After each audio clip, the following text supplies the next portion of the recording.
Yeah, Coach, I understand, at this point in the year, if you have a team who is potentially going to make the playoffs, then it needs to be bunker mentality. Hey, don't listen to any of the noise outside. We have everything in front of us. Let's take care of business. But in a situation with Lane Kiffin at Ole Miss, is there any way that this is not a distraction for the players going into the Egg Bowl? Because this isn't just Twitter and, newspapers, TV, radio, whatever. You can't go anywhere without hearing, hey, Lane's leaving, or is he not leaving? He's going to make a decision on Saturday. Like, if you're a player on that team, or I guess if you're Lane too, like, how do you try to handle this situation? Because it feels like it's gotten so big. It's to the point where even if they can say it as much as they want, it's not a distraction. Let's go out there and win. Let's just play the game. Like, it is a distraction because literally everyone who watches college football or is associated with the game is talking about this. Yeah, well, I think you have to be upfront and honest with your team, about things like this. And anytime we had a disruption or a distraction, I brought it up to the team and I challenged them to handle it in a mature way. An example, when we got school shut down, we were in the first day of spring practice. They say, you got to go home. You can't practice. COVID is here. So we're shutting it down. I called the team in and said, hey, look, this is a great opportunity for us. Whoever handles this disruption the best is going to have the best chance to win the championship. Who won the championship? Oh, So you guys, that was you. Yeah, I remember. Was that in Indy? Yeah, how you Yeah. handle disruptions and distractions like this determines the maturity of your team and their ability to stay focused on the things that matter. That's what maturity is. Can you stay focused on the things that matter? And what people are saying on the internet doesn't really mean anything. So stay focused on the things that matter, which is how you play. You want to play in the NFL someday, you want to get drafted, you want to make more money next year as a college player, go play good. That's what you need to do. So that's what you need to focus on, not where your coach is going to go, not what's happening, not what people are saying, and nobody knows the answer to that. But it isn't an easy thing to control outside noise, but that's the way I always try to do it.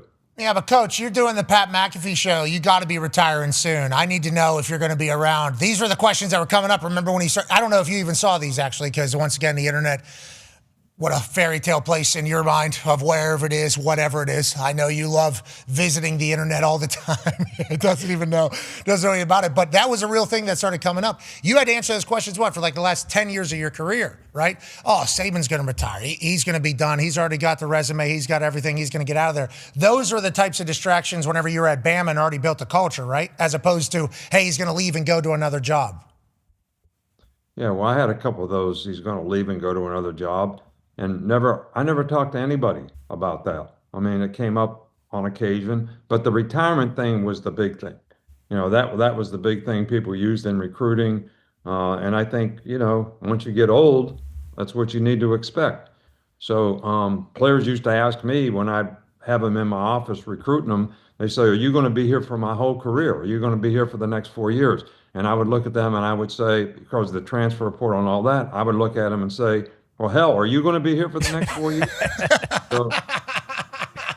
So, it goes both ways. Yeah, it certainly does. It certainly does. You had a hell of a run, but anything to kind of weaponize against a recruit or your current players, because the transfer portal these days, people are going to do it, which is why the Ole Miss crowd is so loud, and the LSU crowd is so loud, and Florida's crowd is so loud. And I guess we'll be getting the answer on Saturday from Lane Kiffin, even though I feel like somebody already knows. There's a couple people on the internet saying, I know. I know one person who does know if there is a decision made and what it is, and it's this West Virginia Hilljack who just happened to become the greatest college football coach of all time. Coach Saban, whenever it comes to this type of situation, as being the OG and the man who's been there for everything, and obviously the story of college football is what Lane's going to do right now, and you're a mentor for him, like noted mentor, do you feel pressure? Do you feel pressure in this for Lane? How do you kind of view it when you're giving answers to him? You're just speaking strictly from your perspective, or how do you kind of, I'm not going to tell you to tell me what he's saying or what your conversations are, but how do you view your conversations with him whenever he's trying to figure out his life, which is a huge decision. This is a gigantic decision, and he has his best team that he's ever had in the moment. Are you speaking from your personal perspective? If you were him, how do those conversations kind of go? Yeah, well, I try to give him my perspective from my experience. I've been in a few situations like this. whether it was when I was a defensive coordinator at the Cleveland Browns and going to Michigan State, stayed there, finished the season, hired 5 guys to run the Michigan State program while we played the last 4 or 5 games of the year at the Cleveland Browns, went to the playoffs.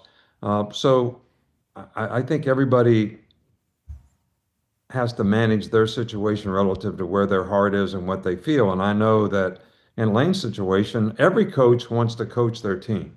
I mean, it is really, really hard to up and leave your team, and every coach wants to coach their team. And, I gave a big speech about this last week, on game day about the calendar should be set up so every coach can finish the season with his team.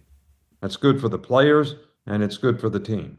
So, and the circumstances in college football right now don't really allow that to happen because of when the transfer portal hits, when the early signing day hits, you're still playing games, you're trying to get in the playoffs, and you got all these things to deal with. So, hopefully maybe we'll take some of these changes and put them on a calendar where it's a little more, it's better for the players and you don't have all these guys getting fired 5 games into the season. Yeah, and to your point, the speech that you gave on Saturday, I know you don't really look at this type of stuff, mega numbers, dude. Mega numbers, and everybody seemingly agreeing with you as well. So the more of those that you have, let's go ahead and let those fly. Let's go ahead and let those fly. You remember, you don't want to be the commissioner. Everybody was saying whenever you were final 10 years at Alabama that you were going to retire because you want to retire. Now that you're retired, everybody's saying they want you back in doing different jobs, do this job, do this job. So what you need to do is sit that incredibly genius brain right on that set and start pontificating on what it should look like, because then everybody else will have to do it. Because if it doesn't start happening, guess who's going to have to fucking do it, buddy? Yeah, but I need inspiration. And, you're my inspiration. So if I'm going to have good speeches, you got to bring them out. No, do not do that. We did try to, every once in a while, you'll see when we're talking about something and he's just sitting in the middle, it's like, oh yeah, let's see if we can get this. Hey, it's in there. We know the right answer is in there. So Herbie does too. Herbie's supposed to talk about something. It's like all kind of decided. We are going to talk, because we want to hit, there's so many things that we're trying to hit up there. It's like a team effort as it's kind of going. And there'll be something that Herbie's supposed to hit. He'll hit it, and then immediately his brain just goes, I think there's more meat on this bone over here. And he'll go, Coach, I just kind of want to. And then I'm like, yes. You see me turn my chair, actually. It's like, yeah, let's go ahead and start doing this. And I want to let you know, you're fantastic at it. And everything that you say, not only does the resume make it legit, but also everybody's like, yes, that sounds like the right answer. So we appreciate that you do it. In the calendar setup, I do think you're going to be able to initiate a little bit of change.